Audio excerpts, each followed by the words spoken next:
Okay, welcome everybody to the Delta Protection Commission meeting for the Thursday, November 15th. I'd like to call it to order and salute our flag behind us. And Oscar, why don't you lead us?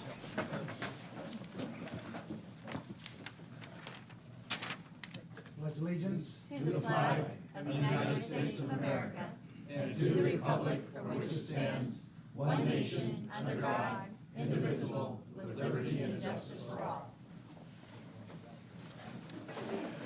Okay, if we could call the roll.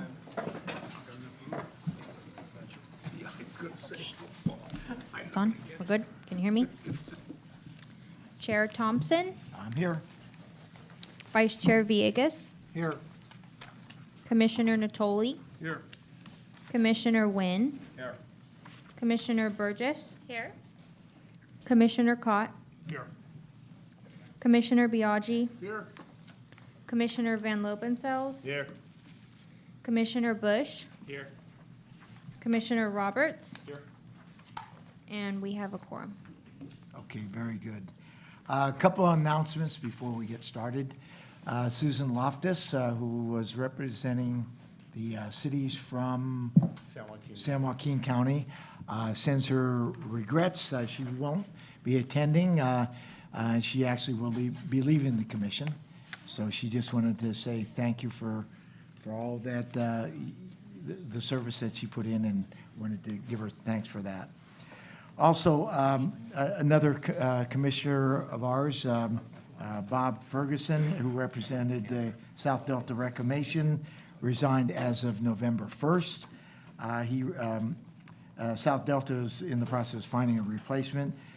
Dean Ruiz, who's Not yet, but he's supposed to be here this evening. He'll probably okay, be arriving momentarily. he's sitting in for Bob. He's the until alternate replacement. commission member. Okay, Yes. very good.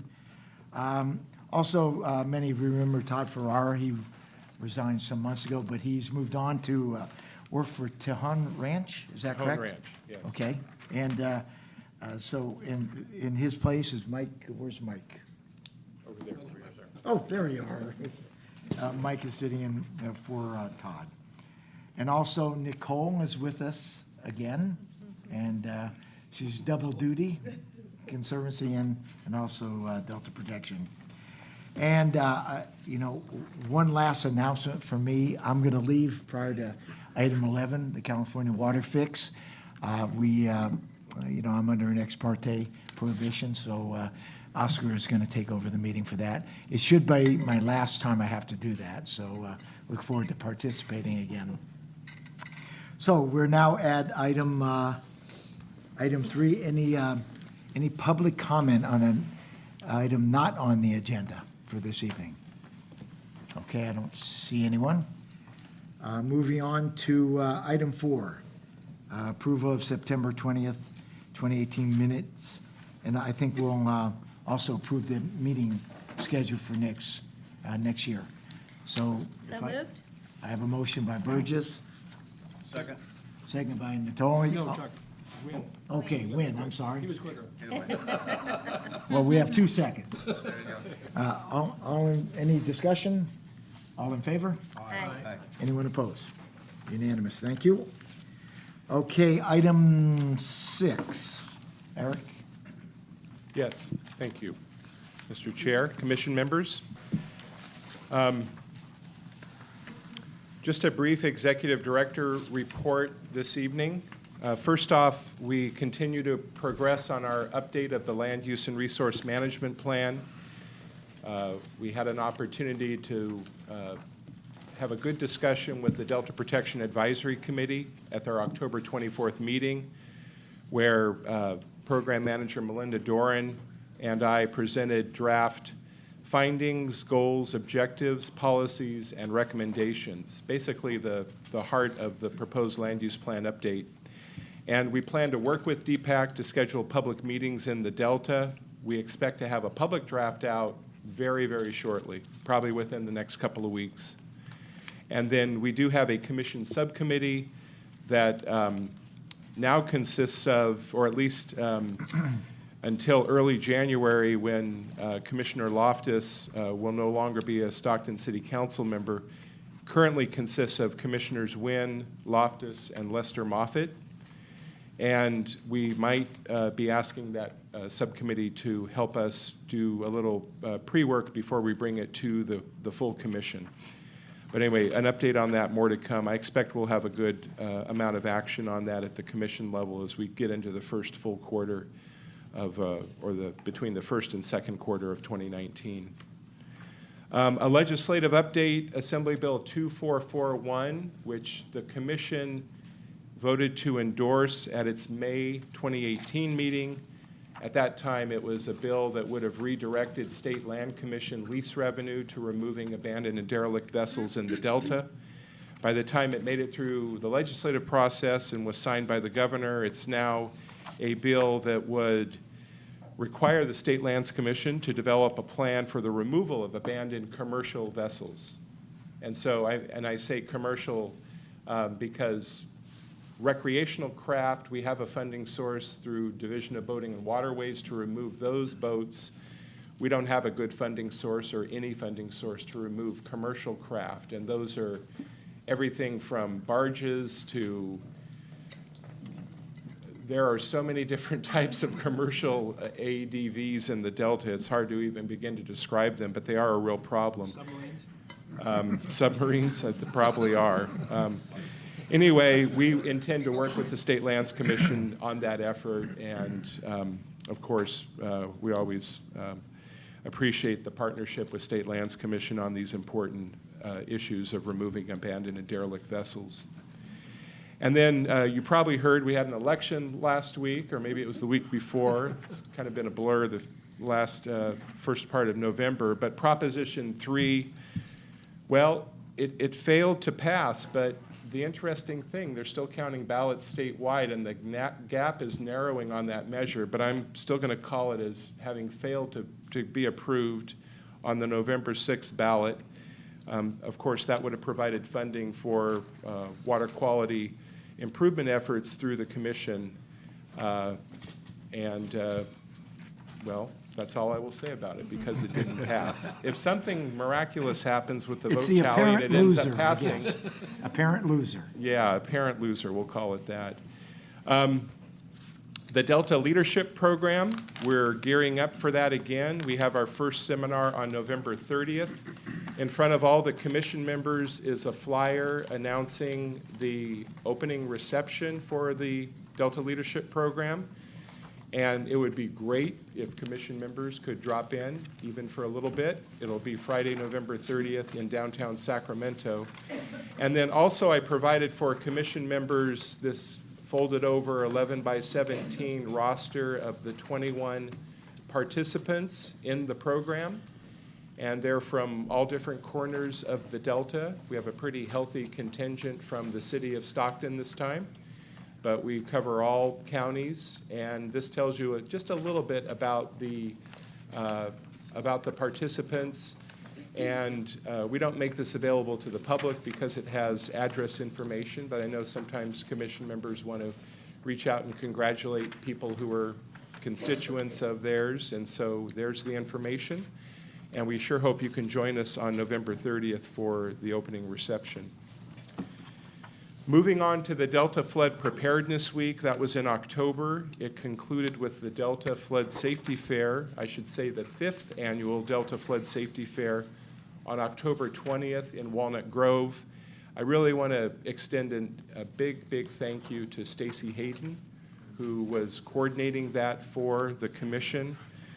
In addition, Stacy is responsible for working with Department of Water Resources on our 2019 flood preparedness calendar. This is so fresh off the presses, you can still kind of smell it on the calendar, and there's copies of that in front of all the commission members.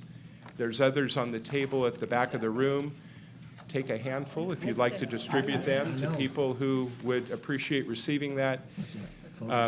It's a great joint effort we have with Department of Water Resources. It's an opportunity to remind people throughout the interior Delta that Flooding is a fact of life. It doesn't mean it's going to happen, but we want people to be prepared for flooding should it occur. And we know that there can be levee breaches even on sunny days. In fact, that was the last major levee breach in the Delta, was on a sunny summer day.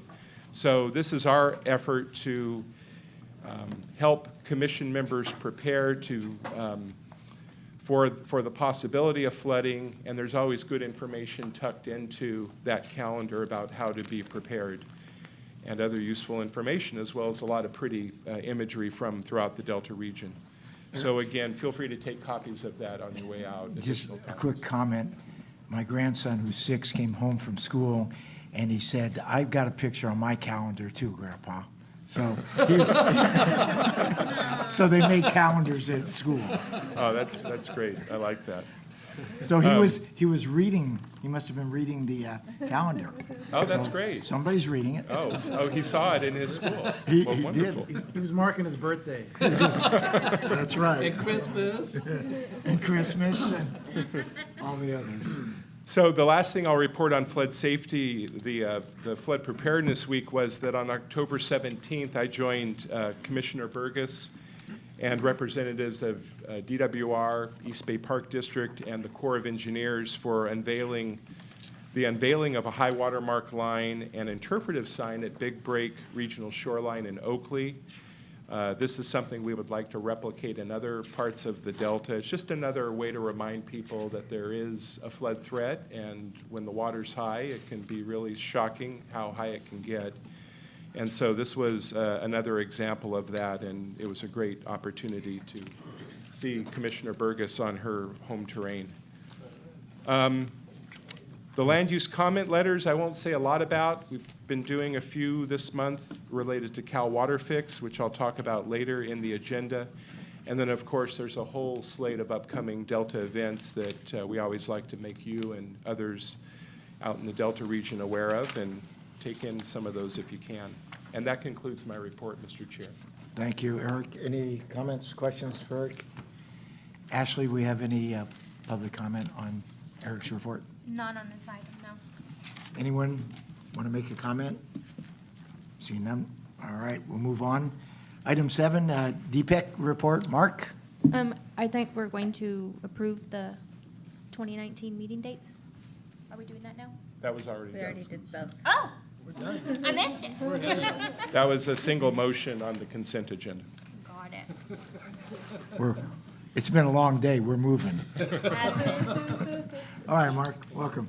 Mr. Chair, members of the commission, first of all, I want to thank you all for adopting DPAC's recommendation at your last meeting that would ask, kind of try to steer some of these things that are happening in the Delta in a different way, which is to integrate inside the various chapters of the Delta plan, the Delta as place mandatory consideration ideas. So I know I've been trying to talk with staff and other stewardship council members and kind of lobby along this way, and the strength of your recommendation helps because frankly having Chapter 5 as a standalone on Delta's place I think doesn't help anybody. And my personal view is it's not compliant with the statute. So thank you for adopting that recommendation. As Erik has said, and great thanks goes to the Executive Director and to Melinda. At our last DPAC meeting just a short while ago, we spent the full 2 hours walking through the details, actually not even at a detail level, still at a kind of a high level, conceptual level. What I think will come before you is an excellent revised land use resource management plan. We're already talking in some detail, in general terms at least, on getting out into the Delta. I'm thinking of Supervisor Villegas' recommendation years ago to go out and talk to folks so that we're not just an echo chamber.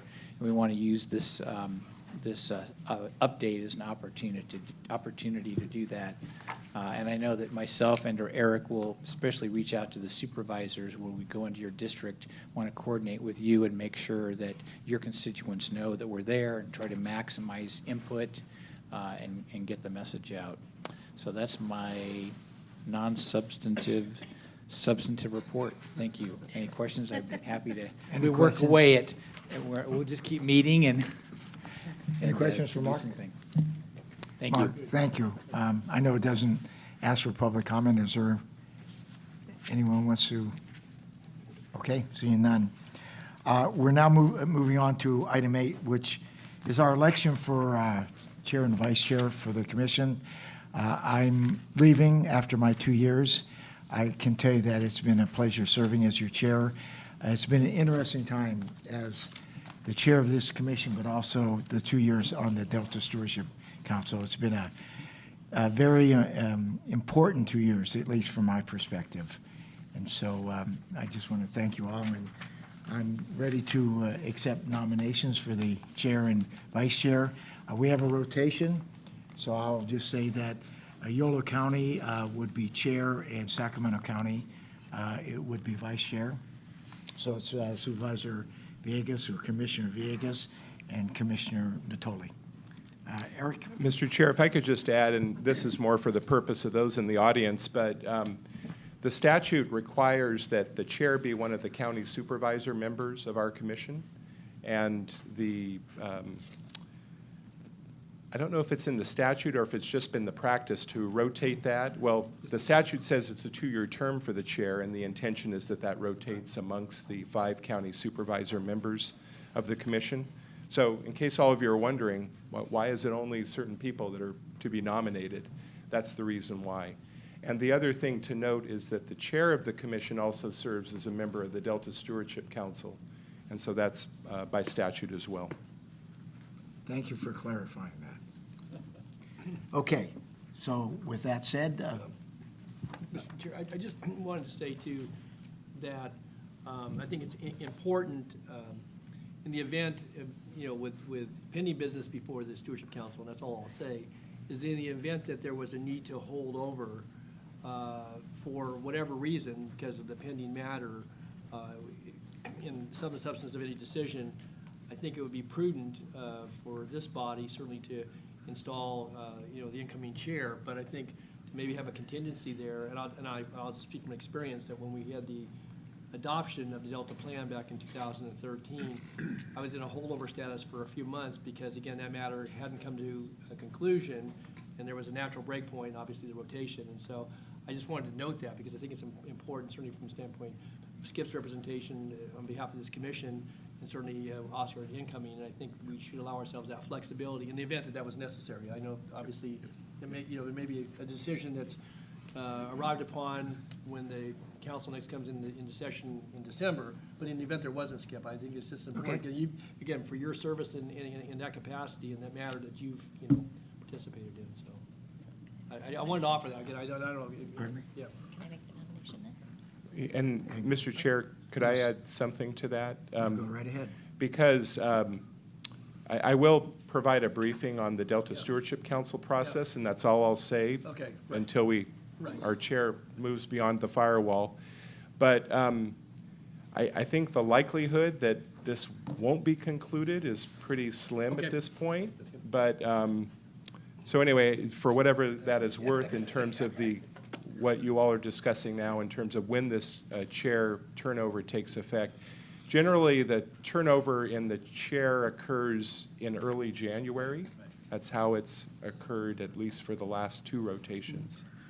It doesn't mean that it has to occur in early January, but I guess I would caution against conditioning a changeover in the chair, just to be careful on how that's worded, Sure, that's fine. I was because, just raising the point, Eric. I wasn't even Yeah. making a motion, I just Yeah. just raised. because Cal WaterFix, maybe it comes back under a different guise Yeah. before the Stewardship Council, and we just want to make sure we're not keeping the chair perpetually No, I in got his it. position there. That wasn't so. the intent. Perpetual ex parte prohibition. Yeah, never taught anybody for the rest of your life. Okay, so with that said, I guess I'm ready to entertain a motion. So I'd like to nominate Supervisor Oscar Villegas as Commission Chair and Supervisor Don Natoli as Commission Vice Chair to be effective January 7th. Is there anything that we should add based on the conversation? I think if you wanted to, you could say effective January 7th, 2019. Unless the pending WaterFix matter before the Delta Stewardship Council is not resolved. You might be able to put more precise language on that, I'm not sure. No, I think that would probably do it, as long as we're referring to what's before the pending, yeah. Stewardship Council now, as opposed to what might Presently pending come matter. back at a later date. Unless current Delta, Unless the presently Stewardship, pending matter before the Delta Stewardship Council that. regarding Very good. WaterFix is not resolved by that time. That's what she meant to That's what say. I meant to say. Okay, with that motion, Second? there's a second with Cott? Was it Cott? Okay, Ron? Pardon me? Don't forget about public comment. Public comment? Okay. Public comment. Anyone want to not take me out of my misery? Okay, I don't see any. Oh, yes, Mark. I just want to say that I've had the privilege of watching Skip up close and personal do this job, and he's done really well. And I think everybody knows intellectually the time commitment it takes to be the chair of the Delta Protection Commission, and also additionally a member of the Stewardship Council, but it is a massive undertaking. I mean, Don Natoli's done it, and Oscar, he'll be baptized starting in a couple of months. I think it's just a service and a time commitment that kind of goes unsung so many times. And I've watched Supervisor Thompson just put hours and hours and hours into it on behalf of the Delta, and thank you very much. Thank Well, you. that wasn't helpful. You want to reconsider? Nobody's going to put their hand up now. No, just a quick comment. The Stewardship Council position is one that sometimes you're at odds with some of the other members of Stewardship Council, but that is the role. It's to make sure everyone remembers the Delta, and I think our title says it all: Delta Protection Commission. And so, with that in mind, that used to be the way I'd approach things, maybe a little forcefully at times, but anyway. Well, we ought to applaud your service before we move on. Thank you. Okay, let's get on with this vote. Okay, roll call.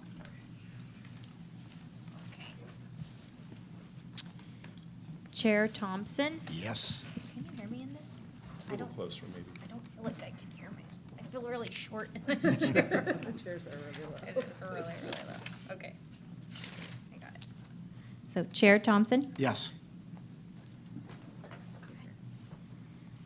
Vice Chair Villegas, Yes. Commissioner Natoli, Aye. Commissioner Wynn, Yes. Commissioner Burgess, Aye. Commissioner Cott, Yes. Commissioner Biaggi, Yes. Commissioner Van Lobenfels, Yes. Commissioner Bush, Yes. Commissioner Ruiz, Yes. Commissioner Flournoy, Yes. Commissioner Roberts. Yes. Okay. And Okay. motion passes. Unanimous. Okay, Yeah. you're in. Okay, moving on to item 9. We're going to receive an update on Staten Island lawsuit in 2002 DWR-Commission Memorandum of Understanding. Eric? Great, thank you, Mr. Chair. So Staten Island is a 9,100-acre island. It's located off of Walnut Grove Thornton Road. It's just outside Walnut Grove. I apologize, I should have had a map in front of you so you could all orient yourself, but just think of, if you've been to Justy's, you're pretty much there. So it's right outside of Walnut Grove. The Nature Conservancy acquired this island in 2001. By the way, I should note the island is in San Joaquin County. Everyone always thinks it's in Sacramento County. Justy's in but- Sacramento County. But it's at the very northwestern end of San Joaquin County, and so it's located within Commissioner Wynn's supervisorial district. and the Tolleys. No, I'm across, I got Justy's. Oh, you Yeah. got, they're You juicy, got Staten okay. Island, I got Justy's. So it's within San Joaquin County, but it's also part of the North Delta Water Agency. So it just doesn't quite fit into the categories that we're used to.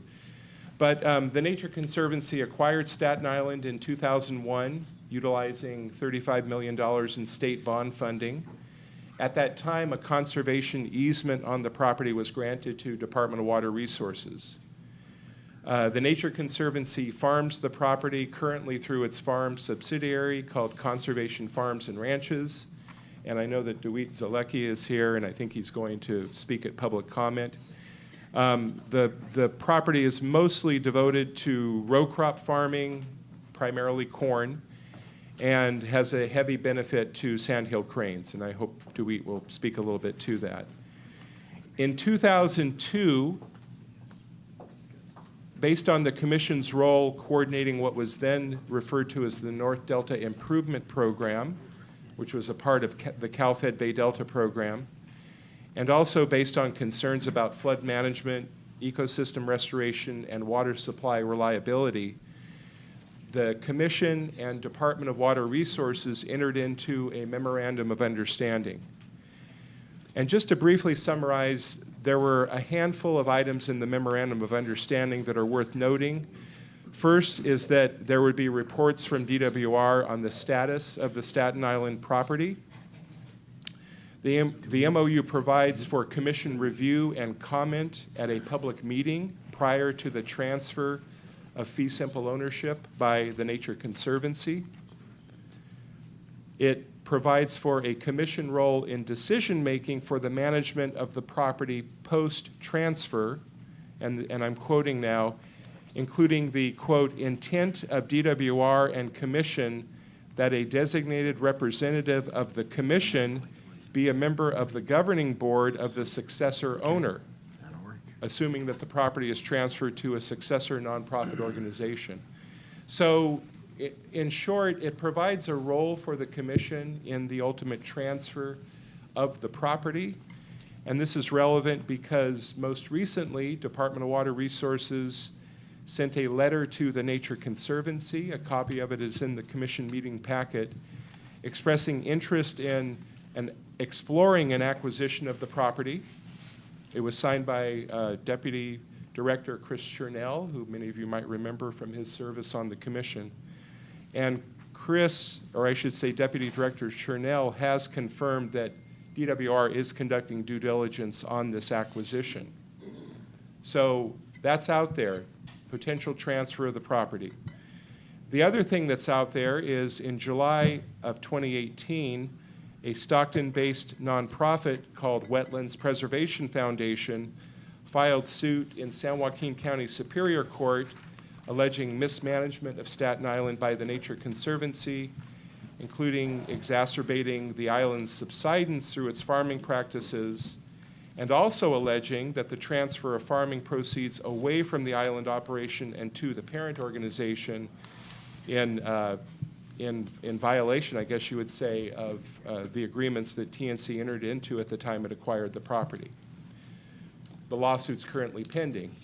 So I bring this up because a potential transfer of Staten Island, the MOU that's been in effect since 2002, most people have kind of forgotten that it even exists, but we certainly have not forgotten.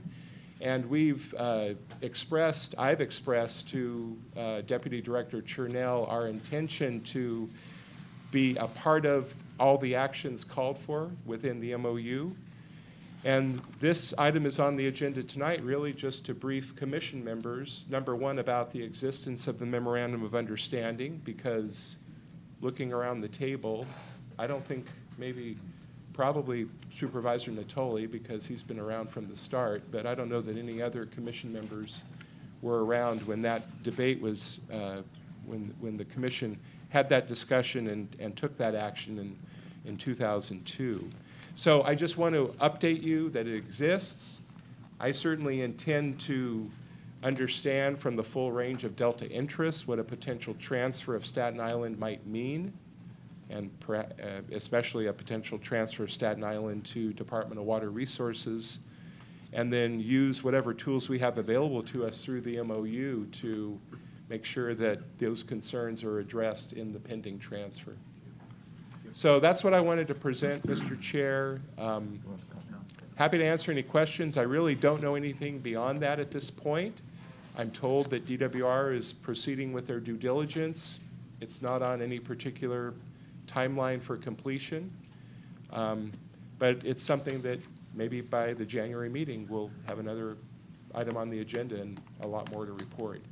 But I'll continue to keep the commission members informed, and in the interim, I'll be starting to talk with interested parties, whether that's adjoining landowners or Sandhill Crane advocates, agricultural interests, North Delta Water Agency, about what concerns they might have with a potential transfer of the property. Okay, Eric, any questions? Eric? I see we have, oh, sorry. I have some, I wouldn't say inside information on that, but I don't think DWR is going to be the people that's going to end with it. Could you speak closer into the microphone, me. Commissioner Biaggi? Thank you. What I hear on the street, is it on? Yeah. Yeah. Thanks. That another entity, a nonprofit entity, is going to be the owner at some point. And the idea of that, bird-friendly and habitat-friendly, was that that island is going to be turned into a rice, huge rice farming operation that coincides with all the necessary reasons why they bought it in the first place. And what I don't understand is that the profits went somewhere. Haven't made a profit since they've been there. So I don't quite see why that is an issue. So anyway, I mean, that's what I heard. I heard it from a pretty good source. I know the man that's behind that personally. And I don't know if they have to go through DWR and then flip it to this guy and this entity that's a nonprofit or what, but that's kind of the word on the street. Nothing really official, but pretty good source. No, I appreciate that. And actually, I was a little remiss in not more carefully reviewing the grant agreement for what the provisions would be if the property were transferred from the Nature Conservancy to another non-governmental organization. I'm guessing that it requires the approval of the funder. In this case, I think DWR would be that entity, but I'm just speculating. I'll look into that a little bit further and report back when this next comes before the commission. But I would suspect that there would probably be an approval in that from the funder, and maybe that's DWR. They were a partial funder of this in 2001. It was also funded by the Resources Agency, administering a grant program through the CalFed program at that time. Well, I heard the nonprofit is willing to put up $15 million to buy that, which is like half of what they paid for it. And then wanted an additional $900,000 to prepare the land for rice only. Because there is a stipulation, you can't plant permanent crops on the island. Mm-hmm. And that's kind of moved some of the private guys from going in there and buying that land. It's a real good ranch. I mean, it's a super ranch, but with corn prices the way they're doing it, it won't work. But with rice and the equal amount of birds and habitat friendly as corn is, it seems to me it's kind of a natural. But those numbers are, I mean, I haven't seen them on paper, but it seems to me that something that they might entertain, because I know they're losing gods of money every year. And, you know, how long do you want to do that if you can't get any funds from anywhere else than the original conservancy? So maybe there's other money coming in there from somewhere else to keep those guys afloat, but to me, this means It's not. And let's get the hell out even, it's better to lose a hand than an arm. And still keep the habitat part of it viable. And I can't really see anybody challenging the viability of the rice planting, maybe, versus corn. Or maybe at the end of the day, it might be 2/3 rice, 1/3 corn. But I know the guy that's making the bid on it wants all rice. And it makes the most sense financially and habitat friendly. So if that's what they're looking at, why not? Why not let that go through? I didn't hear about how much DWR was involved in that, but you probably know a lot more than I do about it. So you couldn't go to the Conservancy and buy it from them? Is that what you're saying? Well, I think any path toward transfer of the property goes through DWR. Okay. And again, I apologize because I should have really anticipated this question and looked into the grant agreement to see what it says about that. But knowing a little bit about how those agreements are put together in land transactions of this type, I feel pretty comfortable in assuming that it would require an approval by DWR. Okay. Don? Yeah, just a question.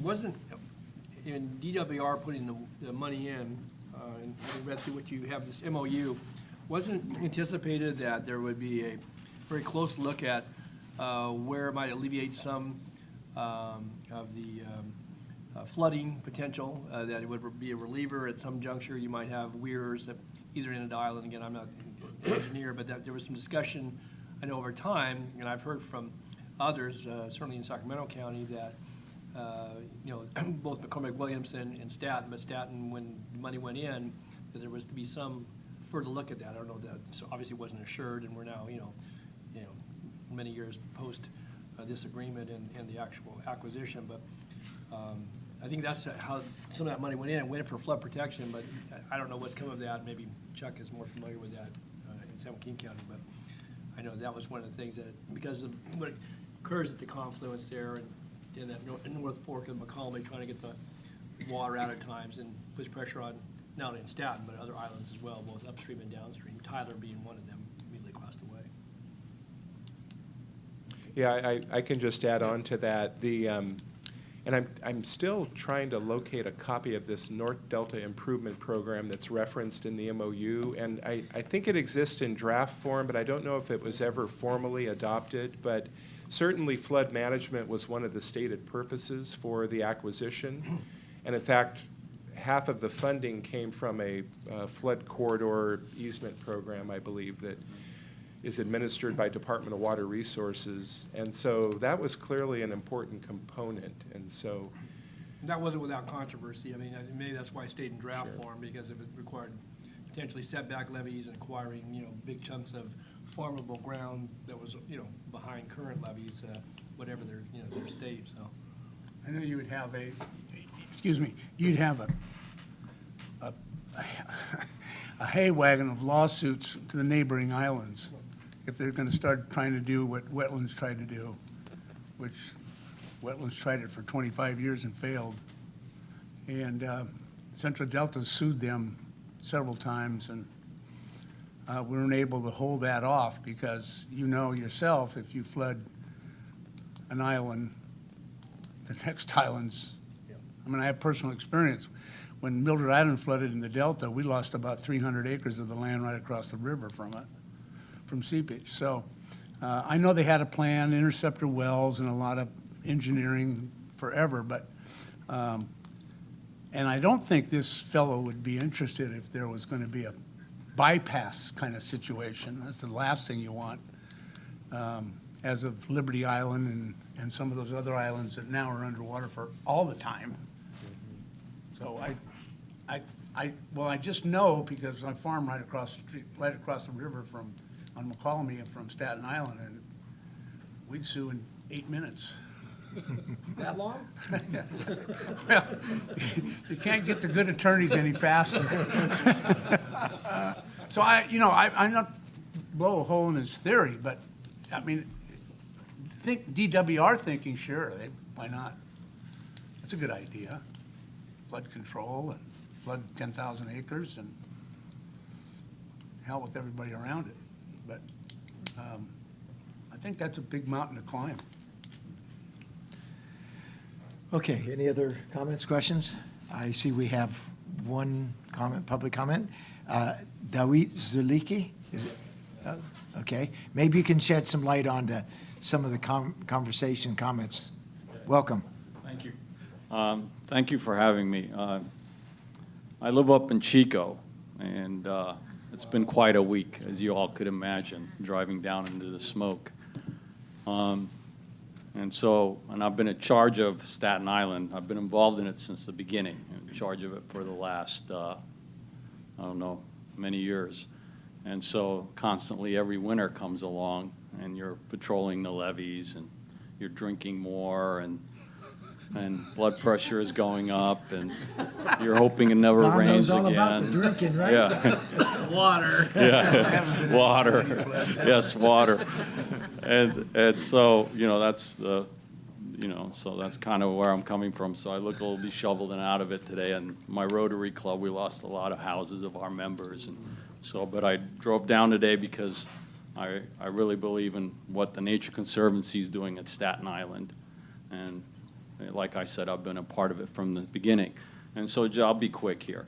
So I think when you look at waterfowl cranes in North America, they depend on agriculture for 80% of their diet. All the habitat is gone. When you look at the Central Valley, where it's wetland, it's all mostly rice now. Where there was oak woodlands, it's all mostly orchard and cities. And we've changed everything around. And so from our strategy, wildlife-friendly agriculture is the only way to preserve these populations that are left in North America. And that's really what brought us to Staten Island, its importance to sandhill cranes, being a really great example of wildlife-friendly, how you could grow grains and then flood it after the grains are harvested, for washing out salts, for hunting, and for the roosting and the habitat and all the waterfowl. And so I jokingly put on my card, come out and visit us, because I think you have to see it this time of the year to see the magic the place is and the habitat it provides. And so, the challenge is, it's in the Delta. It's surrounded by 26 miles of levees. It's peat soil, they oxidize, they subside. We're growing a crop, as the gentleman said on my right here, that's not worth very much. And so these are the challenges we're struggling with. But I think Staten we're really working on a potential to continue to grow grains out there, have habitat for the birds. And that's been our goal, and we continue to raise money from our members and agencies and everybody else to continue this program. But it's also part of our larger program, working with rice growers in the Central Valley, the Butte Sink, where we're actually have a program where we're renting habitat just for the bird season, not buying land, not turning it into wildlife refuges, but getting them to manage it, go the extra mile to create habitat on their land, water depth and water quality that meets the waterfowl and shorebirds' need. And so that's what Staten is part of. And so I think moving our program of evolving the way we flood the fields, the way we manage the water hasn't changed. We're improving it all the time. And I really would very much like it if you all would come, take a tour, and visit us, and we could go into a lot more of the details than we can here. And I provided my contact information, whether it's an individual basis or as a group. Please come out and visit. But Staten Island right now, we'll continue to manage it for cranes and waterfowl and shorebirds and geese. We're trying different crops. We've introduced 500 acres of pasture since we were there. To make it a little more economically viable, try different things. We've had alfalfa up front by the Juicy section that some of you have driven by. The cranes don't like it. It's near the road. They're a pretty shy creature, and so that seemed like a really good place to have alfalfa for them. They don't use it as much as the corn. And we've also brought in lessees, the Fonseca farming, realizing that we're not necessarily the best farmers, but bringing in a local, really family farm to come in and lease ground, and working with the Mello family across the river from us and our surrounding neighbors. And if I think one thing we did 2 years ago, I hope that my management and the management of the Nature Conservancy is how well we worked with our neighbors when McCormick Williamson flooded and we had to bust the levee, and we did it at Justy's parking lot with all the RDs that surrounded us, made a decision within 15 minutes and really managed that flood situation the way we did. We're spending a lot of money maintaining our levees. We have an engineering firm that's involved with us, and we currently have a grant from DWR to continue to work on the north shore of the McCullamy, a $10 million grant, which is just starting. But before then, we have always cycled our income from the corn and the leases back into the levee and the island. And it's a complicated place, and so I'll take any questions. Oh, the lawsuit, so I called my lawyer and I said, can I really tell them what I think? He said, hell no, you won't have a job in the morning. So, Okay, so we won't ask you. so yeah, so we were in negotiation with Mr. Cortopassi for about a year before the lawsuit. We weren't able to come to an agreement. We don't agree with what he's claiming or what he's suing us for. And he's also suing DWR, so there, that was something that's in the play, and so we're in the process of, the lawyers are at work. Well, it sounds like you love the island, I and, do, sir. Yeah. and thank you for the presentation. Any questions? Eric, make sure you get this contact information out. Oh, I know Mr. Zalecki very well, so. Okay, yeah. And, Well, make sure and we that- hope things go well up the valley for you as well. Make sure the commissioners get the information in case, I'd like to take my grandson out there. Yeah, well, have a for that look at it. matter, I mean, the next time we have, assuming it's during the crane season, the next time we have a commission meeting in Walnut Grove, I'm sure that we could arrange for There you a go. little field trip before for whoever would be interested, but That work for you? it's Okay. really something, anytime I'm over in that neighborhood and it's near dusk, I'm going to be out on Staten Island just to see the cranes fly in. It's a sight, so. Well, thank you for those And comments. if I could toot his horn a little bit further, or toot the Nature Conservancy's horn, he mentioned the McCormick Williamson tract, but also during that heavy flood season we had 2 winters ago now, because Staten Island keeps a barge on standby proximate to their island in case there is the need to reinforce levees. That was very helpful to ensure that Tyler Island did not, the levee was not breached there. And so there was great cooperation with their neighbor to release that barge and make that rock available to shore up the Tyler Island levee. And to hear the people close to that speak to it, that really made a significant difference. I'm not sure it would have held if the barge had to come all the way from the bay, which is where this material is located, and that comes into the delta. Very So- good. The picture's in the calendar, you can see that picture, or that barge, it's in the Oh, calendar. is it in the calendar? Yeah, Thank it's you. in the calendar. Thanks, Stacy. Very timely. Shows that levee, I think it's right toward the back. Right there, last one.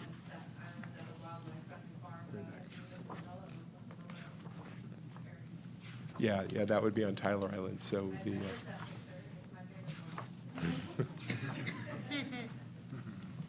Okay. Is that it, Eric? You good? yeah. Okay. Moving on to item 10, consider one-time authorization for Commission Executive Director to execute a planning services contract amount not to exceed $200,000. This is the Delta Trail Master Plan. Yeah, thank you, Mr. Chair, and this is an item that we're requesting action from the commission on.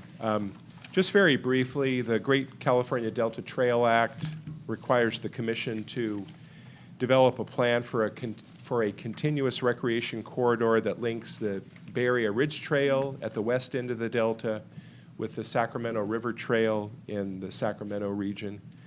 Of course, there's a lot of delta in between those 2 trail networks, and commissioners might recall that at different times we bring trail segments before you requesting that they be designated as part of the Great California Delta Trail.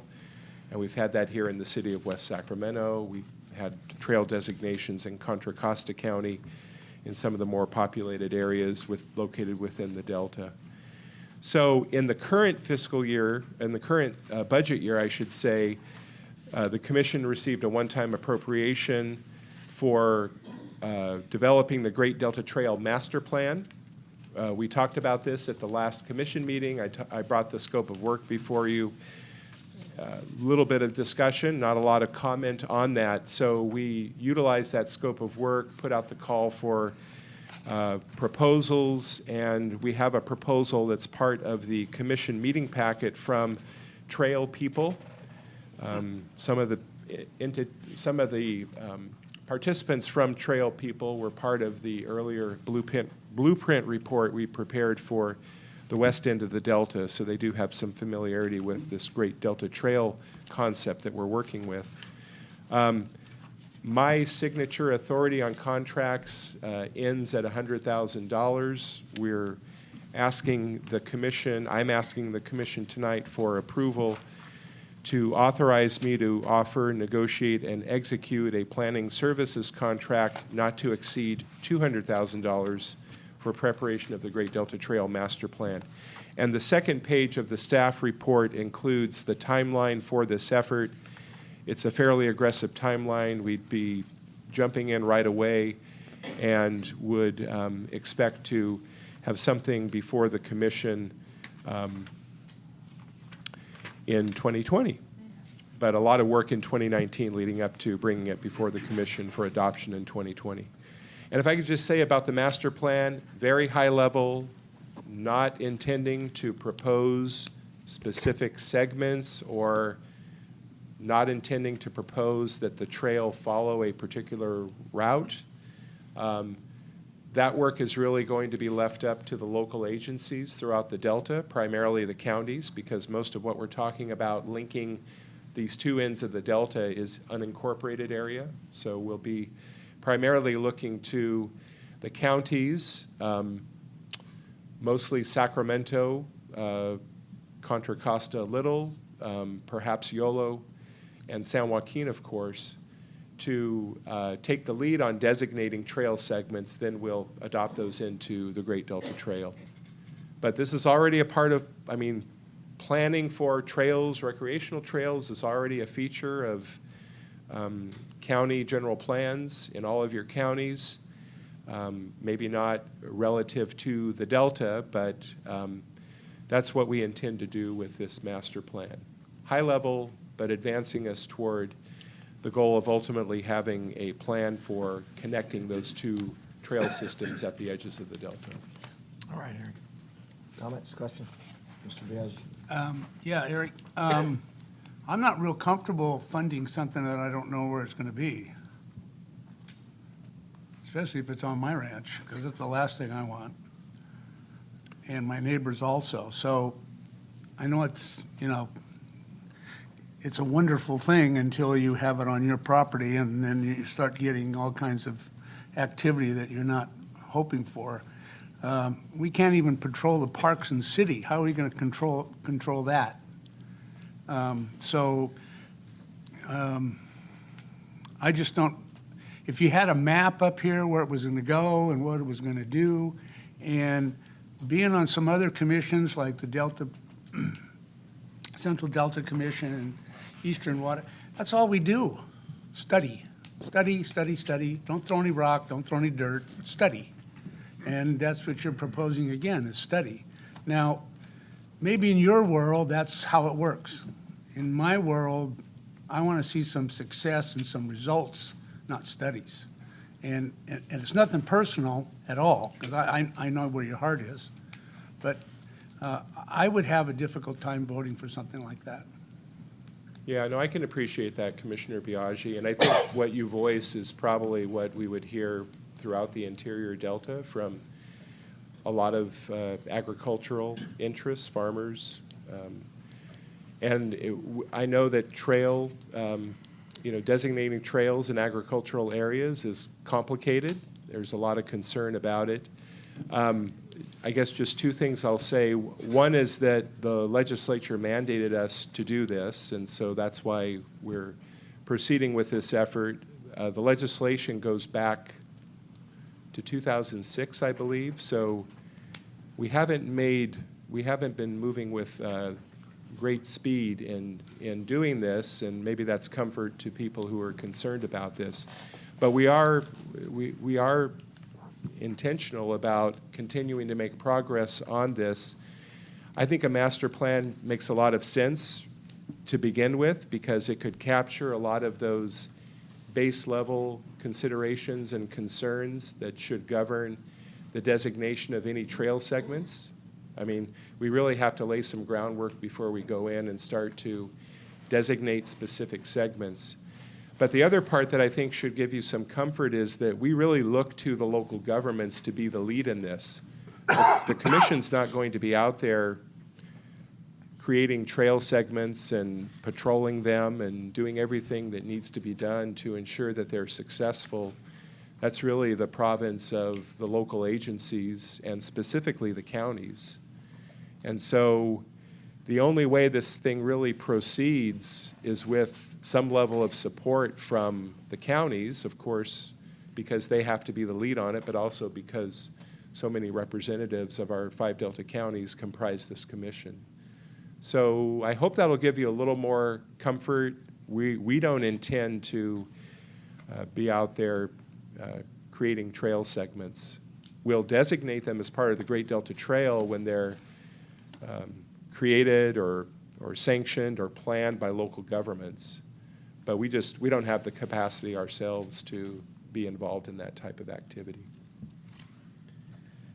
So I start hammering the supervisors.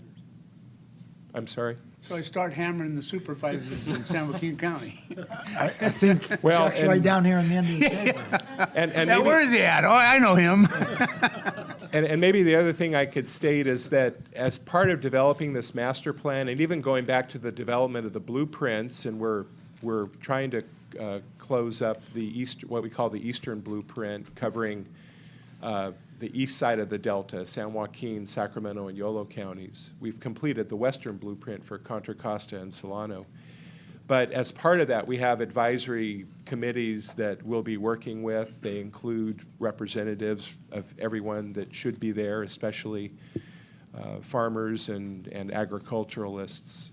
And we've heard this loud and clear before, and that's why we're proceeding carefully. But by the same token, we're mandated to do it by statute. So I we're mean, proceeding sensitively, but we're proceeding. So if you kind of look around, there's more gated communities than ever. And why is that? So now where we are, we're kind of a gated community because I have gates and signs and whatever. And now we're going to have people that I don't know driving around there or bicycle path? What is it exactly? Walking, bicycle, motorcycle, what is it? anything and everything. And Cars? It could even be a water trail, so. But cars? Well, again, I'm not sure that we'll ever have a dedicated trail throughout the entirety of the Delta. That would be a nice outcome, but, I mean, you know the condition of the roads, the lack of shoulders. There's not a lot of public land throughout the Delta, at least that's stitched together in a way that you could create a trail, a dedicated trail on publicly owned land. So it could be that the final product ends up being something that's land-based in areas, but water-based in others. I mean, right now, in essence, there's a water trail, an unofficial water trail throughout the Delta because it's a navigable waterway. Almost everything's a navigable waterway, and so there's no constraint on getting out there with craft. But I don't think it will be a designated trail corridor. I think it will probably be something that's on segments of improved roadway where there's adequate shoulder to accommodate it. We have some abandoned rail lines in the Delta. That is maybe more of concern to private landowners because you do have private land in close proximity to those. But I know there are people out there who would like to see something done with those abandoned rail Not any corridors. owners. Pardon me? Somebody from Concord, not any owners are looking Yeah, forward well, to this. and, you know, you also have to recognize that some of the deep rural areas of the Delta, you know, how likely is it that that will get heavily subscribed in terms of trail use? Because I don't, are you incorporating the lands that Sherman Island, Twitchell Island, the ones they own now? Why don't they just drive around there or ride their bicycle around there? Well, that could, I mean, those have not been designated as segments, that could. 50, 60 that could be. miles. Yeah, that I could mean, you be. can't go from one, I mean, Yeah, again, the you can statutes. go around it left and then Yeah, you can again, go the back around it statute said, right. connect these two ends of the delta. So we're proceeding on the direction in the statute. Stupid, so. I'm sorry. You done? I appreciate, Okay, Ron, you're next. Yeah. Marlon. When I looked at the scope of work, I saw the different components, but I didn't see anything that basically costs out what those components are going to total up to. I know you're looking for not to exceed $200,000. And I'm kind of wondering if we had an idea of what each component cost, if over the 2-year period of this project, there's something that we want to change or something we want to drop. We know what the value of that is. Also, we know what the value of the work is that they're proposing. So if they have item A and it's going to cost $50,000, we may not feel it's worth $50,000 and may decide to change it. Also, in their scope of work, they also have additional items that we might want to consider, and they don't give any cost estimates of what they may be as well. So the other concern I have is if we approve a scope of work not to exceed $200,000 and they come back with these additional items and that's going to be another $50,000 to $75,000, $100,000.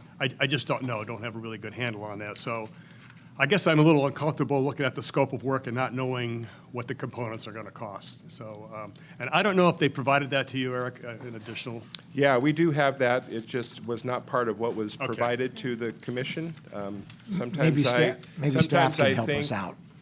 Sometimes I think there's a certain level of interest in the intricacies, and then I'm surprised when there's a greater level of interest. So I could certainly provide that to Okay. commission members, but to answer your last concern, it won't exceed 200,000. We'd have to find other funding to do it. If it did, we don't envision that it will be in excess of that amount. And in Well, fact, it should be less than that amount. Yeah, but that's what I'm saying. I mean, I think that if you. No, because I don't envision cost overruns, because the contract would call for them completing certain actions. Right, it's not to and- exceed, so they have to Yeah, complete it it's under not to $200,000. exceed, so it's not a blank check for them. It's, there's But, tasks. but they also included. recommend other additional items in their scope of work that we want to consider. And so I'm saying if you're limited to $200,000 and they're recommending other items, we perhaps would want to change, Well- exchange things, and I'd like to know what we're exchanging, what the costs of those Well, are. to be clear, what's in the commission meeting packet is the entirety of what we're proposing to enter into with the planning services contract, and so it's all there. There's nothing else, so.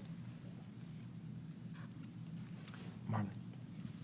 hey, quick question. So you had mentioned that most of the impacts, or not impacts, but I guess the coordination will be with the counties. I see in the scope of work, there would be a review of Caltrans documents because there are state routes within the Sure. Delta. I would definitely encourage you, if there are alignments or areas that do impact state routes. I see that there's a strategic advisory committee and a technical advisory committee. If you do see any sort of state impacts, definitely encourage you to maybe have, either District 4 or District 3 participate in that effort. No, that's a great suggestion, Commissioner Flournoy. We definitely would like to have Caltrans involved. I'm not sure that we'd ever end up on the state highways. A lot of people pedal on State Highway 160 right now, as anyone who, lives along that roadway would note. But yes, absolutely, we will include them, and we always welcome participation from the Caltrans regions. And you said 3 and 4 are the primary. I know we have several Caltrans districts that touch the Delta. And District 10 so as well. Yeah. 3, 4, and 10. Yeah, I know there's a big effort within the department to make more of the road network accessible to not only cars, but, pedestrians and bicyclists as appropriate. So they can definitely assist you with, the right mode of transportation. Okay, thank you. Ron, you okay? Yeah, I'm still bothered by, right in the second paragraph of the scope of work, they basically say, we've also offered additional services that we may choose to augment the services that they're recommending. So it just seems to me that they feel the scope of work that they're presenting is going to cost $200,000, but they're also suggesting that there's probably additional work that needs to be done, or that we probably should consider doing. And if we don't have anything more than $200,000, I'm just kind of wondering whether we're missing something here. I know that Assistant Executive Director Natasha Nilsson wanted to offer up something, and I don't know if it's relevant to that question, but I can tell the commissioners that the amount of the contract that we propose to enter into is less than $200,000. So, and we're still kind of negotiating the fine details of that. But what we're asking for, or what I'm asking for tonight, is approval to execute something up to an amount of $200,000. And I'm always very flinty with our monies, so. Yes, it really is. Yes, so we did not include in the public packet somebody's cost estimate line by line, because it does include rates. And I'm Natasha Nelson, the Assistant Executive Director. She's, the- Oh, she's a trail person? No, I'm the Assistant Executive Director, so as contracts come in, so I'm advising staff Why don't you on. introduce yourself for Yeah. some of the commission members that may not know you? Okay, yeah. Like- So Natasha Nelson, as the Assistant Executive Director, I supervise all the staff. I also recommend which path to take in terms of contracting, and make sure you have your budget table that you have in your Executive Director's report each time. We did ask for a scope of work approval at the last meeting and got that. And then in discussing it with contractors, they thought they could make a bid on it, so we did put it out for bid. Trail people added things, but still came well under budget. So everything they've added in there is included, and we still have wiggle room. It's important to remind you that we have a lot of work-in-kind work.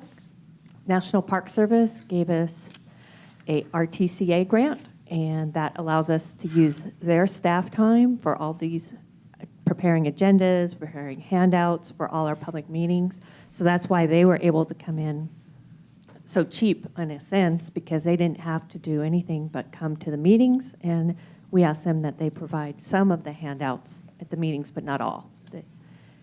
So we feel comfortable that after we look at one or two things, adding the optional items as well will come in under 200,000. Yeah, okay. So when Yeah. I look at optional item under task 4.4A, that's additional engagement, that would be within the scope of $200,000.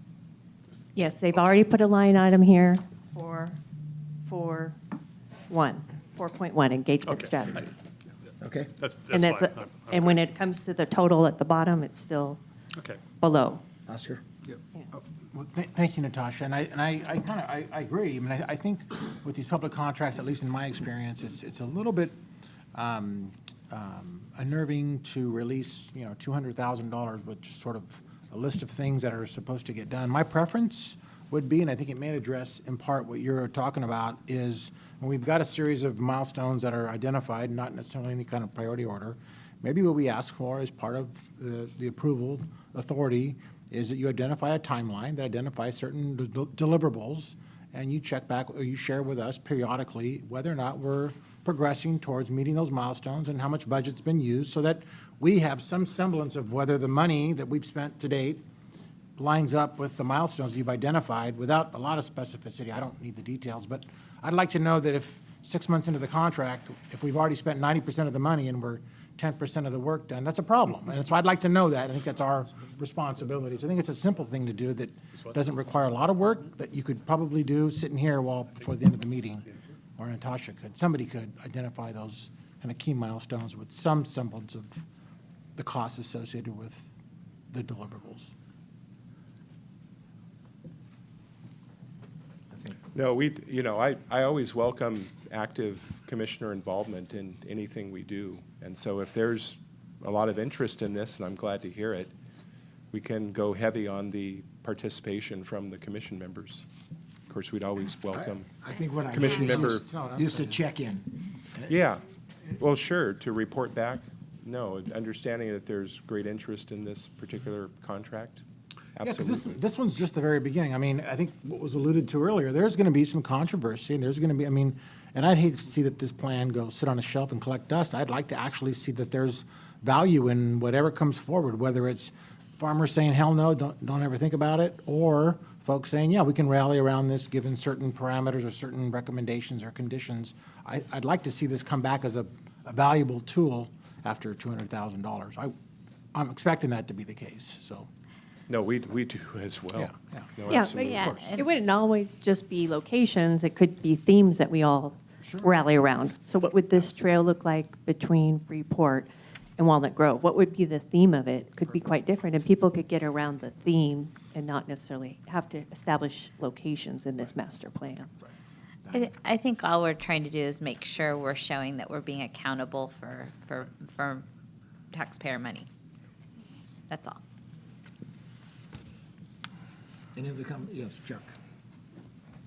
Well, I would agree with my fellow commissioners. I think one of the things that you kind of lose when you're focusing on one particular issue in regards to this trails, but my district covers over half the county, and it's mostly rural, and it covers, obviously, this particular location. But farmers are very concerned about people on their property. We just went through a measure, a cannabis measure, which was defeated, but there's a lot of concerns based upon what's happened in regards to strangers in your area. And I would say, George and I serve on a couple of boards, and actually we serve one with Jeremy also. But I would appreciate, and you would comment on it, Eric, in regards to the county's responsibility. But, you know, since it's my district, I would really like to be involved, especially if there's no defined or designated route or type of trail that this is going to be. Before we kind of set these things in concrete, I'd like to have discussions. Certainly, and I know in the package, it talks about, you know, them reaching out more than necessary. But I think it'd be important certainly to reach out in the areas that are focused on as far as a location, that we contact the property owners to make sure that they understand, you know, the benefits, but certainly also from their vantage point, their concerns. And as far as the up to $200,000, I don't want to be, you know, cynical, but, you know, sometimes if you set an amount, some way, somehow, they find a way to meet that goal. If it's already laid out, which apparently there is documentation as to the costs, I would certainly want to get that information as a commissioner, I'm sure the other commissioners, to look at and make sure that, you know, that we can see what we're voting for and what we're expecting. But I think as this thing progresses, I think, you know, updates as to where we are and where we're headed and what we're going to do next would be important. So at least as a county supervisor, I could contact my constituents that may be next in line in regards to, you know, how this progresses, so I can share with them, at least meet with them and listen to their concerns and bring it back here. Certainly when we have discussion with the consultant or with staff, we can share those things so we don't, you know, go off the rails, so to speak. So. Yeah, I would just echo some of the comments. Certainly this has been talked about, as Eric said, going back to legislation back in 2006, but even before that, and some of the discussions before this commission and other forums that relate to the Delta. And I would just say I think the sensitivities today are very similar, if not the same, as they were then. Obviously, in some of the more urban settings or areas where you have larger tracts of publicly held lands and trails, you know, go through them or adjacent to them, and there's a presence. But I know the sensitivity, again, you know, folks that have sat on this commission in the past represent certainly farming interests, but even community interests, because I think one of the things we say, and again, I don't want to put any dampers on the effort. I certainly support, because it's not only mandated, but I think it's a planning exercise probably worthwhile. I would just say, though, having the trail in an urban setting, the American River Bike Trail, which is, you know, recognized nationally, and the challenges we have in that setting now because of other social issues that exist. And I had a community meeting in Walnut Grove here a few weeks ago, and that has presented itself. And so I think concerned not just from a standpoint of trespass and vandalism, but all the positives come with trails, but then those things that, you know, now trails provide conduits for other activities unless there's sufficient patrol, sufficient allocation of resources, and I know we've been challenged in Sacramento County, and you know, we're putting millions of dollars more a year, general fund, into trying to address issues in a setting where we have 8 million, you know, visitors a year, and so there's plenty of public presence, but it's you know, and again, something with Delta Trail probably wouldn't have anywhere near that amount of usage, but, so I think it's important that, to points have been made here, that as a part of this, they show 3 public meetings, and I'm not certain that in the task that's going to be sufficient. And I will say this too, I know that, you know, a lot of these efforts of planning in the Delta, we kind of go to the same folks, and they, you know, they don't have to watch too much television down in the Delta because they go to a meeting almost every night for something, which is fine. That's engagement, and that's important, and so I don't make light of that.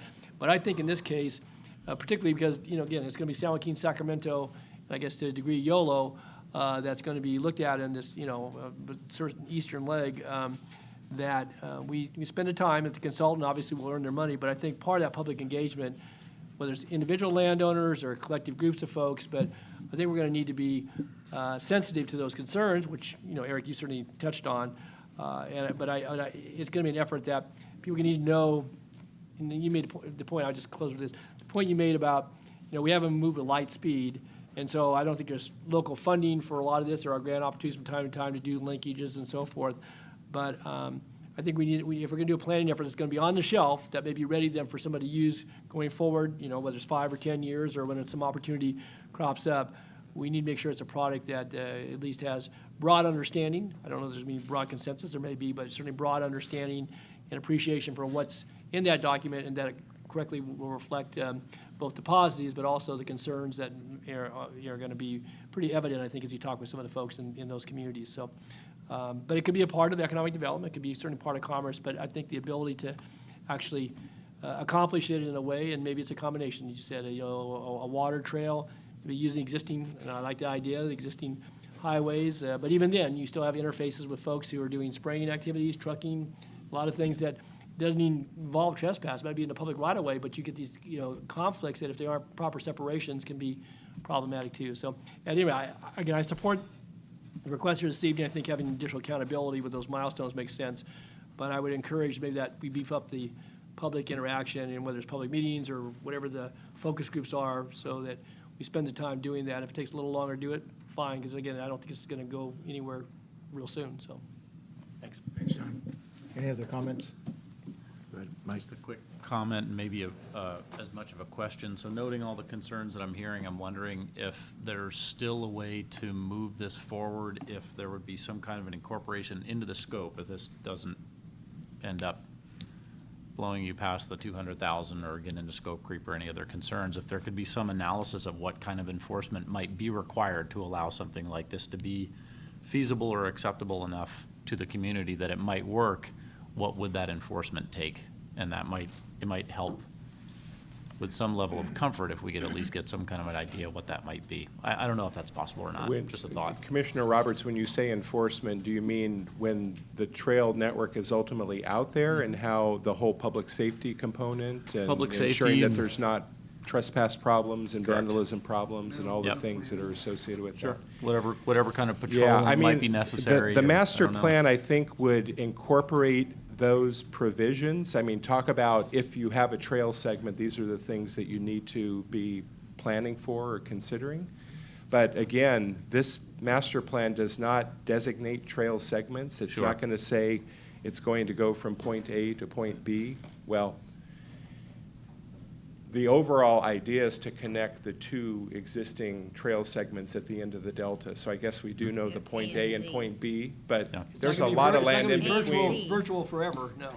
So again, and maybe I'm getting a little obtuse here, but the master plan will not designate trail segments. No, I I'm understand. sure it will address provisions like, how do we ensure that if this trail is created, that it doesn't create problems for agriculturalists in the Delta? How do we ensure that it doesn't create problems for movement on roadways, whether they be county roads or state highways? I mean, those are the type of things that it will address. But it's not going to say, you know, Twin Cities Yeah, Road is understood. the designated stretch to get people from the Sacramento River to, you know, Interstate 5. It's just not intended to be that. And the other thing I'll add without belaboring the point, I appreciate Commissioner Wynn's comment, and I will say, we put this out there without a dollar amount. That's the first thing I said is, don't tell the consultants how much we have to spend on this, because when you do that, you get the maximum amount. And so the proposal we received was for less than 200,000, and even with those optional tasks that you were referencing, it's still less than 200,000.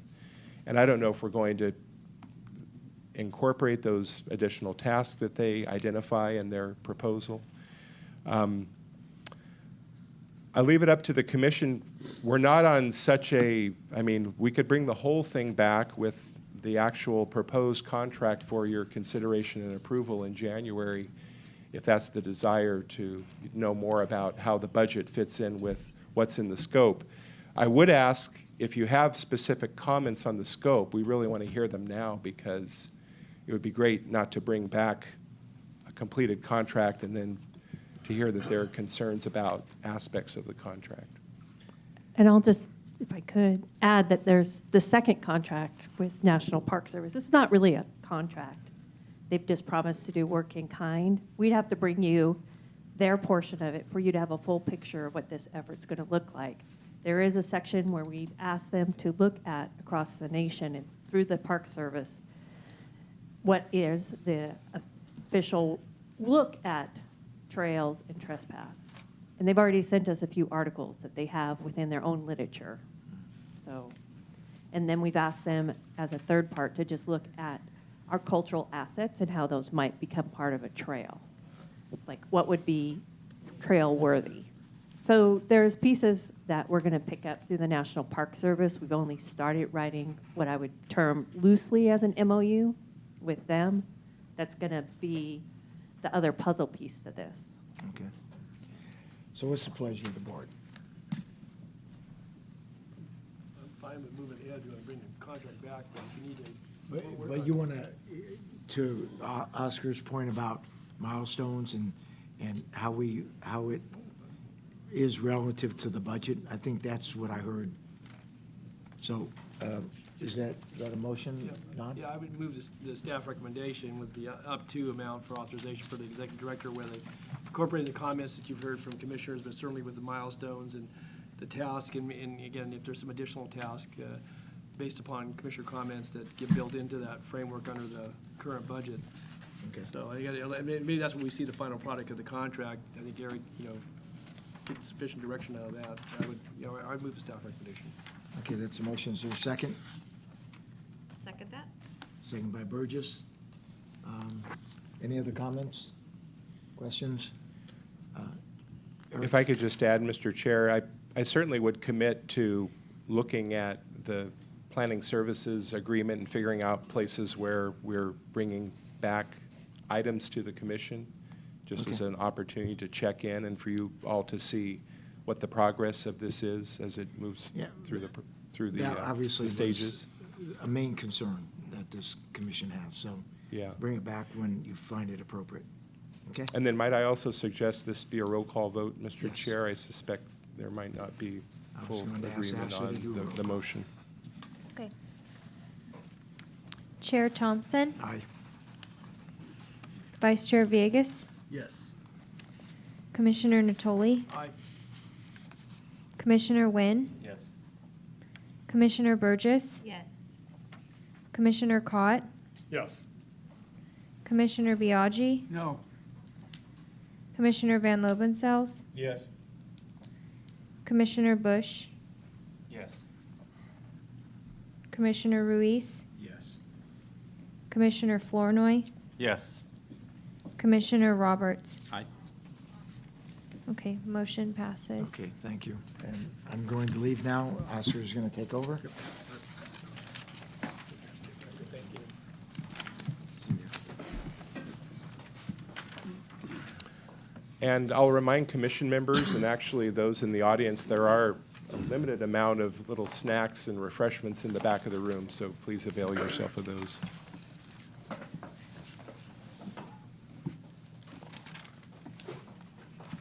Okay, that takes us to item 11, which is an update on the California WaterFix. Eric?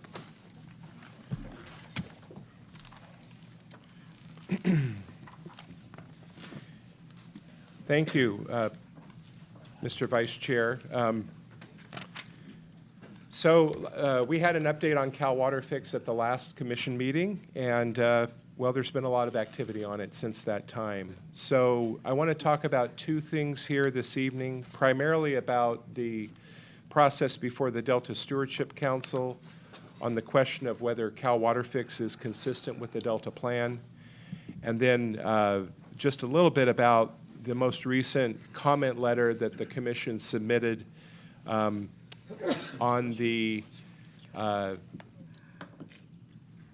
the Bureau of Reclamation's supplemental EIS for similar to the comment letter we provided to Department of Water Resources a couple of months back. So first off, on the Delta Stewardship Council process, as you all are familiar from the last commission meeting, this all began in July, late July, when DWR submitted a certification of consistency for Cal WaterFix, certifying that it's consistent with the Delta Plan. That led to the filing of 9 appeals by the late August deadline. Once the appeals were received, or the deadline for appeals had occurred, then the clock starts ticking on the Stewardship Council's process. Within 60 days, they have to hear the appeal, and within an additional 60 days, they have to make a decision and issue a written determination. So it's basically a 4-month process. Did I do my math right? 4 times 30. It's basically a 4-month process that they have to go through. If anyone's been following this process carefully, it's quite a magnitude of effort on the part of the Delta Stewardship Council, and the staff's been really doing person's work over there on this. So appeals, on October 24th, the council, the Delta Stewardship Council, held a hearing on the matter where Department of Water Resources made their case for why they felt the project was consistent with the Delta Plan. The appellants each had an opportunity to present their case for why they felt it was not consistent with the Delta Plan. And the Commission, given our special role with the Stewardship Council process to advise on how best to protect and enhance the unique Delta values of agriculture, recreation, and cultural heritage, we had an opportunity to present, and Vice Chair Villegas, Commissioner Natoli, joined by alternate Commissioner Slater, and a couple of participants in our Delta Leadership Program, Emily Papalardo, who's now an engineer, a levee engineer with MBK Engineers, and grew up on Steamboat Slough in a family recreation business there, and David Ogilvie, who is a farmer in the Clarksburg area.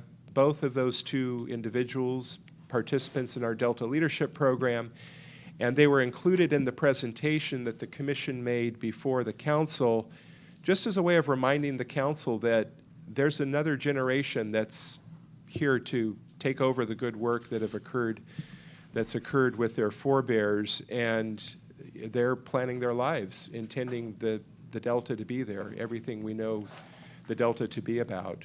So that panel of individuals made the presentation on behalf of the Commission. We had an additional opportunity in summation to follow the Department of Water Resources, and Commissioner Natoli made that presentation to the Council. That was basically laying out all the information for the staff to make their determination. And the staff did make their issue a draft determination about a week ago. To the surprise of many, it said that overall it said that the certification was not consistent with the Delta Plan. Or let me reword that. Cal WaterFix, as presented by the Department of Water Resources, was not consistent with the Delta Plan. They laid out the rationale for that.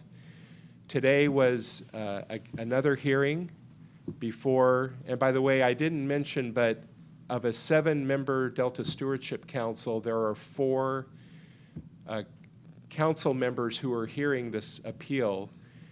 3 of the council members are recused or recused themselves because of conflicts, either because of employment or spousal employment, but recuse themselves because of financial conflict, or at least to avoid the appearance of a conflict based on financial reasons.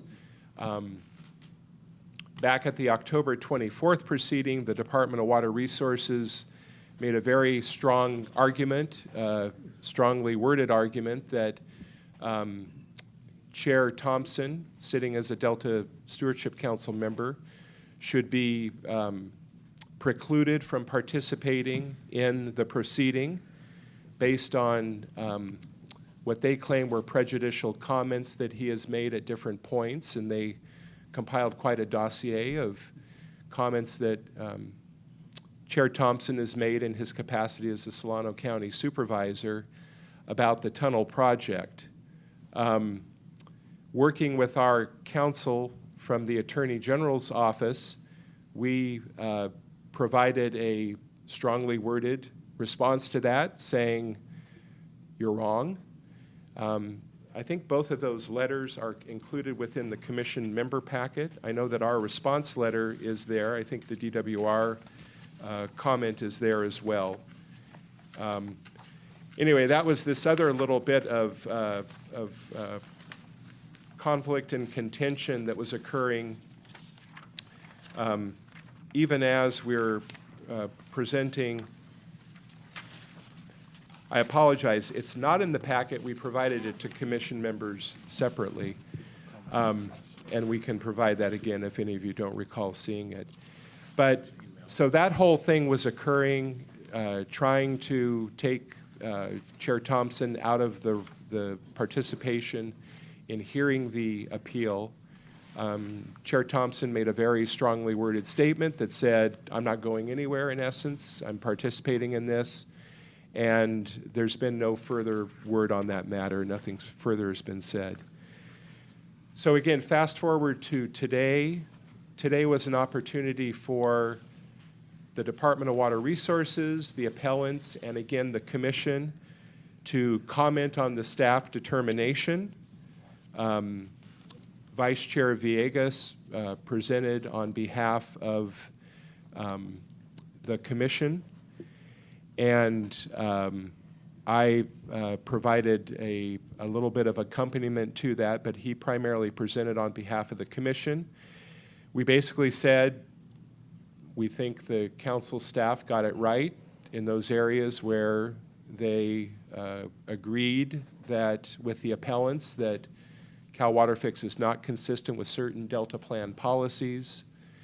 We indicated where we thought the staff had got it wrong in terms of, especially in terms of agreeing with DWR that there was substantial evidence in the record regarding agricultural impacts.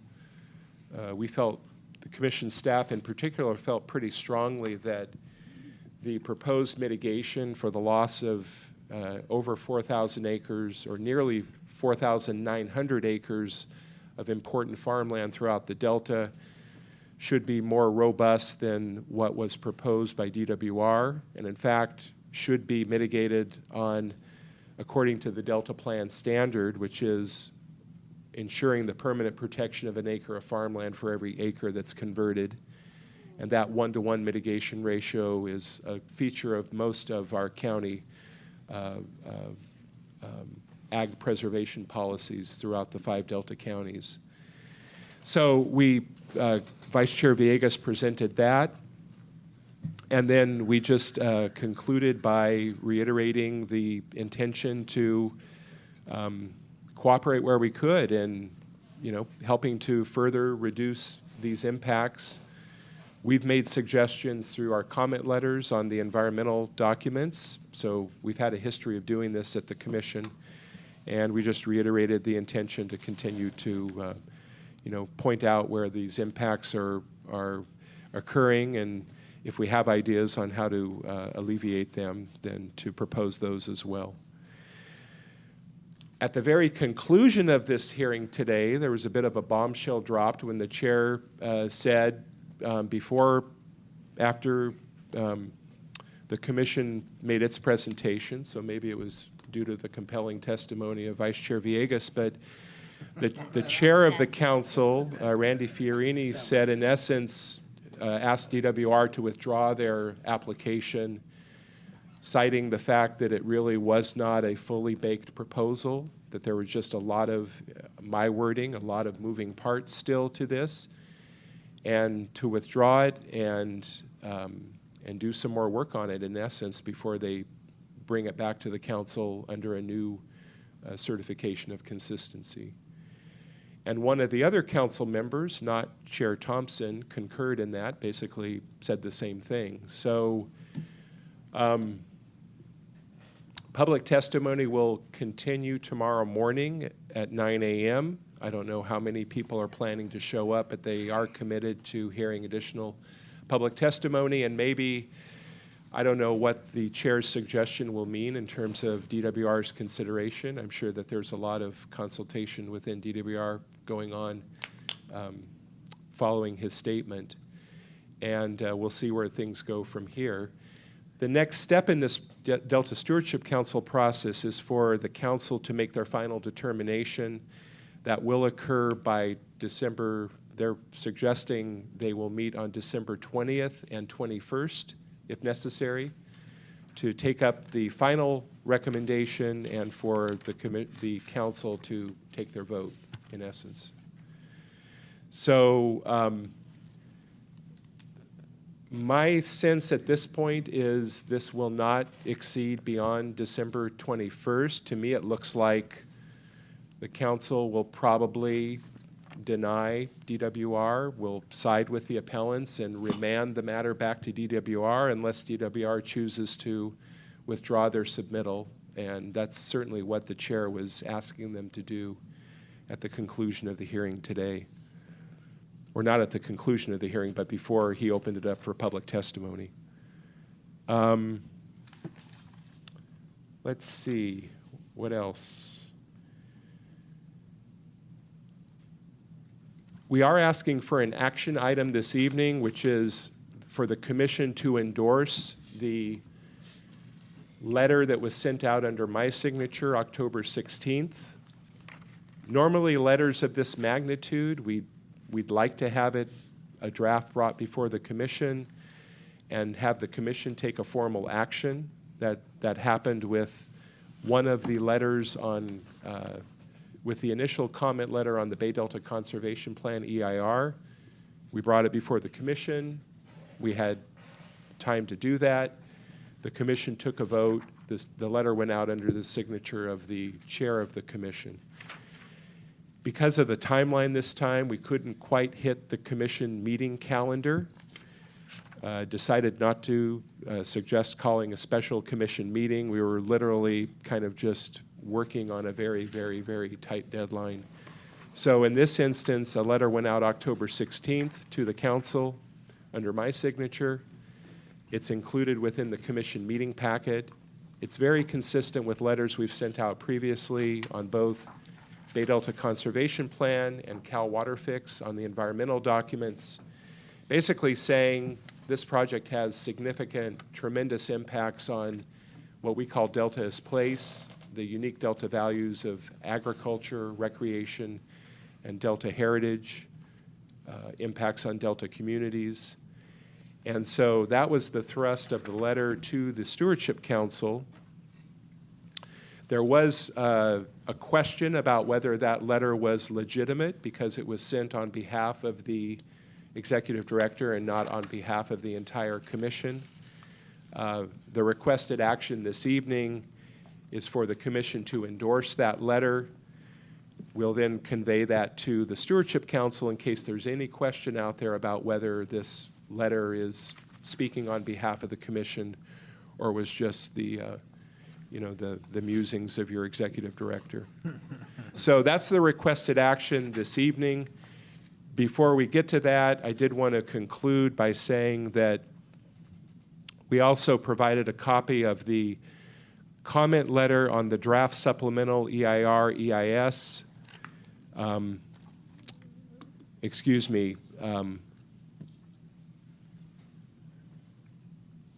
The U.S. Bureau of Reclamation, as the lead agency under the National Environmental Policy Act, released a final environmental document. Our comment letter was on that document. I'm getting kind of tripped up in acronyms here. That's included within the commission meeting packet. That letter was a little bit different from the one we submitted to DWR on the final EIR, EIS for Cal WaterFix that they released, in that NEPA includes provisions related to certain aspects of socioeconomics that are not included within CEQA. And so we did have some slightly different comments related to the National Historic Preservation Act, Section 106 process, and then additional comments related to socioeconomic effects that were not part of our CEQA letter. So that's just informational. We want to make sure you see what we've done. That one went out under my signature.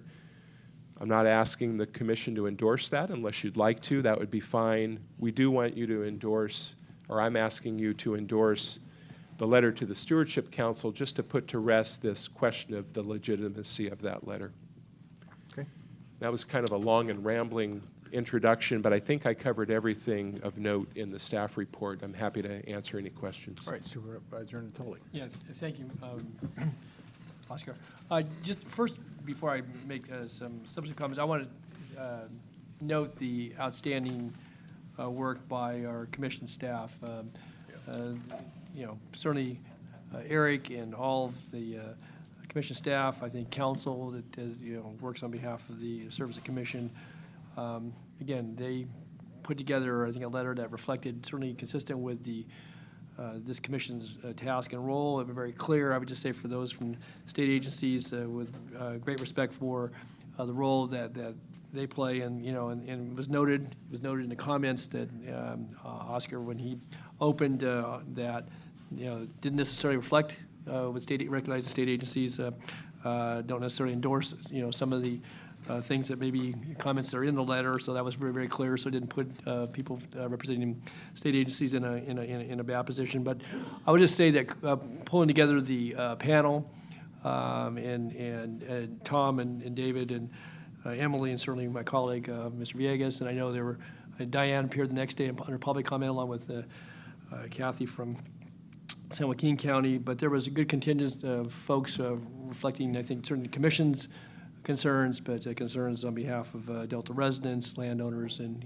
interested parties from a variety of perspectives. And I think the letter, though, is accurate. It reflects, I think, some of the ongoing and deeply embedded work that this commission has been called upon over the years. And I just want to thank you, Erik, and certainly all the folks, most of who are here this evening, that worked to put this together. And I think provided a very substantive commentary that I believe was well received by the council amongst many of the other appeals and the presentations there. But I think the one thing that really, I think, left an impression was having that next generation of Delta residents, but certainly long-term residents, and both lifelong, and in both cases, are all three of them, and their discussion about what they, vision as being young parents. And I think it spoke to not only to the minds and to the logic and to the policy of the plans, but to the hearts of folks as well. And there was some very compelling testimony by others during the course of the day. But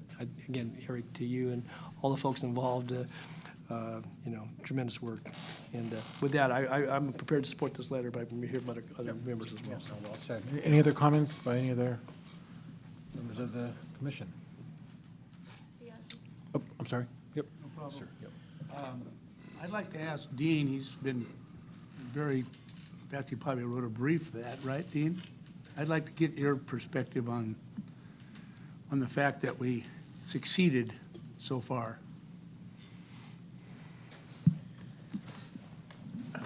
Well, I think Erik noted it. It was a bit of a surprise that the staff report indicated what it did, but there are some real problems with consistency. I mean, some of the issues, the flow objectives and the, reduced reliance issues, I don't see how they overcome that, frankly. But, so I think we're in good position in terms of substantively, but I think most of us were still surprised, and that's not a knock on it, but just reality that staff went that way. And, some of those things, I just don't see how they overcome those. So what this does to the larger picture, I don't know. But it certainly is good news late in the game. Thanks. Sure.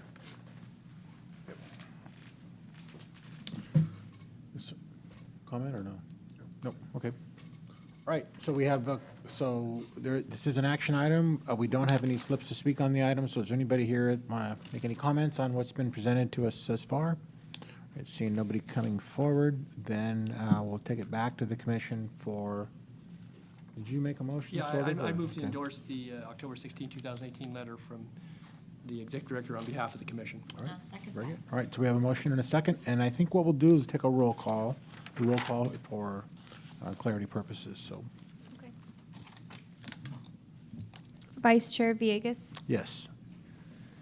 Commissioner Natoli, Aye. Commissioner Wynn, Yes. Commissioner Burgess, Yes.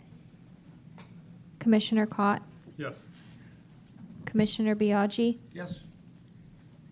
Commissioner Van Lobenzels, Yes. Commissioner Bush, Abstain. Commissioner Ruiz, Yes. Commissioner Flournoy, No. Commissioner Roberts. No. Could you announce that vote total, Ashley? That's 1, 2, 3, 4, 5, 6, 7. That's 8 yeses. So the motion carries. And the other, the noes and the abstains? 2 just so- noes and 1 abstention. Okay, thank All you. right. All right, so the motion carries. All right, thank you very much for that. So that takes care of item 11. Item 12 is any commissioner comments or announcements. Are there any comments, announcements from any of the commissioners? Seeing none, that takes us to item 13, which is a motion to adjourn to our next meeting, which would be January 17th in Rio Vista. Can we do that on voice vote? Do the voice vote? Yeah, you sure, huh? And Vice Chair Villegas. Careful what you ask for. You don't need to have a motion to adjourn, but if you prefer to have one, that's fine, but you can just call it closed. We're adjourned. Thank you Thank very you. much. All right.